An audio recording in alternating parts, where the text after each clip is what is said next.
هنبدأ الجزء الثاني من الغرفة الأخيرة. يلا نبدأ. السلام عليكم ورحمة الله وبركاته. أنا سامح.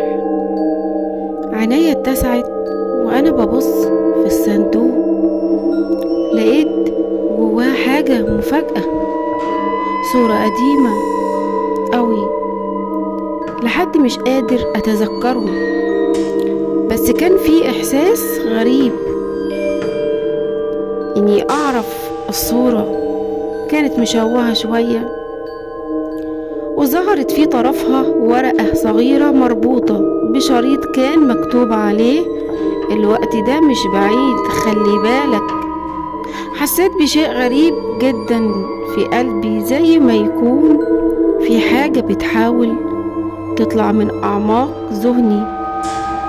أنا حاولت أفتح الورقة، لكن في اللحظة دي حصلت حاجة غريبة. الصوت اللي كان بدأ يزيد في المكان بقى أعلى، وبدأت الأضواء تخف فجأة. بصيت حواليا والجو كان كله تقيل، زي ما يكون في حاجة بتراقبني. أنا حسيت إني مكان مش آمن، والمفتاح اللي كان في جيبي بقى وكأنه حمل أكتر عليا، حمل إني أقدر أتحمله. في اللحظة دي الباب اللي دخلت منه اتقفل فجأة، والصوت الغريب بقى أقوى، زي همسات بتزيد واضحة بتتحرك في الهواء. بحاول أفتح الباب تاني، لكن كان القفل متعطل ومش قادر أخرج. ابتديت أركز في الورقة اللي لسه في إيدي، وأحاول أقرأ الكلام المكتوب عليها. الكلمة الوحيدة اللي قدرت أميزها بوضوح كانت الزمن، ومعاها تاريخ قديم جدا.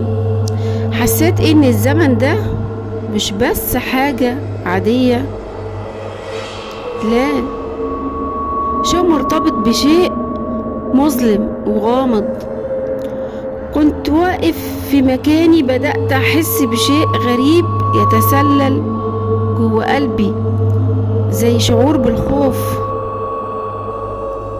والرغبة في نفسي. الوقت اللي كان عندي شعور قوي ان كل حاجة هنا مش صدفة. في اللحظة دي بدأ المكان يتغير حواليا، زي ما يكون كل شيء بيبعد، وبحس انه بدأ يختفي، والضوء الضعيف بدأ يختفي تدريجيا وببطء في ظلام غير واضح بتتحرك قدامي.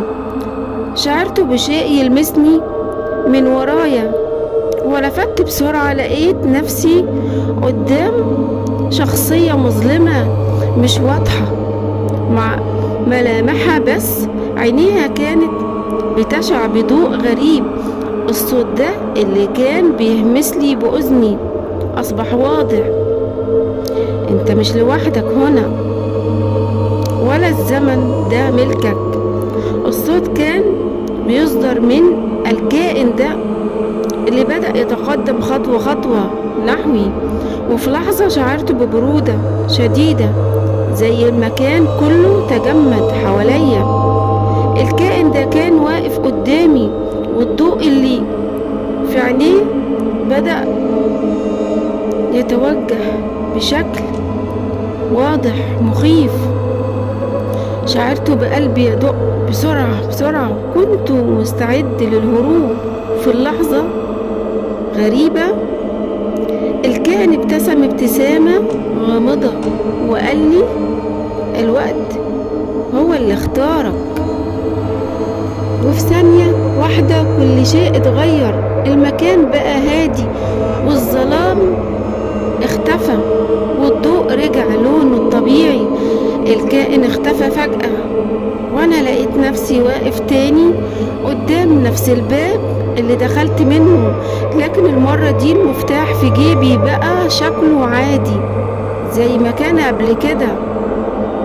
كل ده حصل، خرجت من المكان وحسيت ان كل شيء اللي مريت بيه كان مجرد تجربة غريبة، لكن انا مش متأكد اذا كان اللي شفته كان حقيقي ولا كابوس. المفتاح والورقة، رجعت تاني لمكاني، بس ذاكرتي مش قادرة انسى الكلمة الأخيرة اللي سمعتها: الوقت هو اللي اختارك. من ساعتها بقيت متأكد ان المكان ده والمفتاح ده مش حاجة عادية، مش هنساهم أبدا. وانا لسه في رحلة هكتشف مع الوقت غموض أكبر.